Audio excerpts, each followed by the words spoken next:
లోక్సభ ఎన్నికల్లో కాంగ్రెస్ పార్టీ 50 సీట్లైనా గెలవదని ప్రధాని మోదీ జోస్యం చెప్పారు. ఎన్నికల తర్వాత హస్తం పార్టీ ప్రతిపక్ష హోదాను కోల్పోతుందని ఎద్దేవా చేశారు. 26 ఏళ్ల క్రితం రాజస్థాన్లో ఇదే రోజున వాజ్పేయి ప్రభుత్వం నిర్వహించిన పోఖ్రాన్ అణు పరీక్షలు ప్రపంచవ్యాప్తంగా దేశ ప్రతిష్టను మరింత పెంచాయని గుర్తు చేశారు. అయోధ్యలో రామమందిరం నిర్మించడం ద్వారా దేశ ప్రజల 500 ఏళ్ల నిరీక్షణకు బీజేపీ తెరదించిందని పేర్కొన్నారు. ఒడిశాలో తొలిసారి డబుల్ ఇంజిన్ సర్కార్ ఏర్పడబోతుందని ప్రధాని మోదీ ధీమా వ్యక్తం చేశారు. తెలంగాణ ప్రభుత్వం స్టీరింగ్ ఇప్పటికీ ఓవైసీ చేతుల్లోనే ఉందని కేంద్ర హోంమంత్రి అమిత్ షా విమర్శించారు. బీజేపీ ప్రభుత్వం రిజర్వేషన్లు రద్దు చేస్తున్నట్లు కాంగ్రెస్ దుష్ప్రచారం చేస్తోందని ధ్వజమెత్తారు. హైదరాబాద్ ఐటీసీ కాకతీయ హోటల్లో నిర్వహించిన మీడియా సమావేశంలో ఆయన మాట్లాడారు. తెలంగాణ రాష్ట్ర మిగులు బడ్జెట్ ఇప్పుడు అప్పుల పాలైందని అమిత్ షా అన్నారు.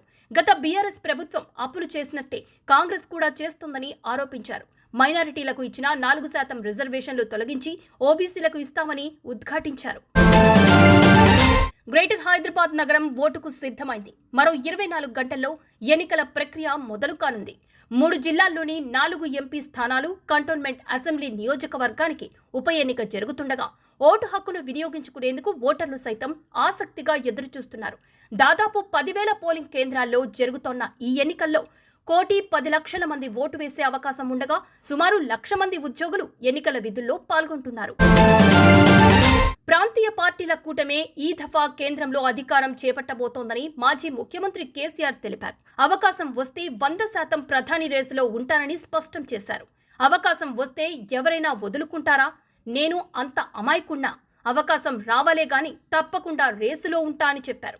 గత అసెంబ్లీ ఎన్నికల్లో అలవికాని హామీలిచ్చిన కాంగ్రెస్ అధికారంలోకి వచ్చిన ఒక్క హామీని అమలు చేయలేదని ఆరోపించారు.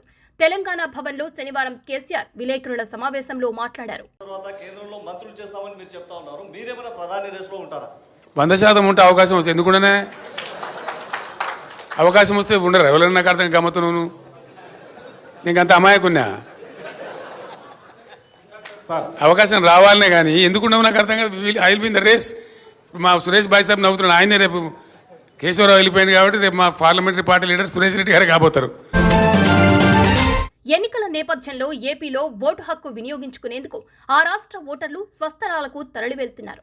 హైదరాబాద్లో స్థిరపడిన అక్కడి వారంతా బయలుదేరడంతో రోడ్లన్నీ రద్దీగా మారాయి. సొంత వాహనాల్లో వెళ్లే వారితో హైదరాబాద్ విజయవాడ హైవేపై పలుచోట్ల ట్రాఫిక్ జామ్ అవుతోంది. మరోవైపు తెలంగాణలోని వివిధ ప్రాంతాలకు చెందిన వారు నగరం నుంచి స్వగ్రామాలకు బయలుదేరారు. పెద్ద సంఖ్యలో వాహనాలు రోడ్డుపైకి చేరుకోవడంతో పలుచోట్ల రాకపోకలు ఆలస్యమవుతున్నాయి. దీంతో హైదరాబాద్ శివారు హయత్ నగర్ నుంచి అబ్దుల్లాపూర్ మెట్ వరకు ట్రాఫిక్ కు అంతరాయం కలుగుతోంది.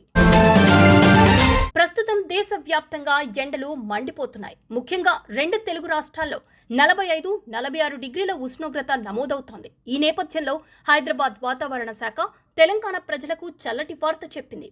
రానున్న 4 రోజుల పాటు రాష్ట్ర వ్యాప్తంగా సాధారణ వర్షాలు కురుస్తాయని వెల్లడించింది. ఈ నేపథ్యంలో కొన్ని జిల్లాలకు ఆరెంజ్ అలర్ట్, ఎల్లో అలర్ట్ ప్రకటించింది.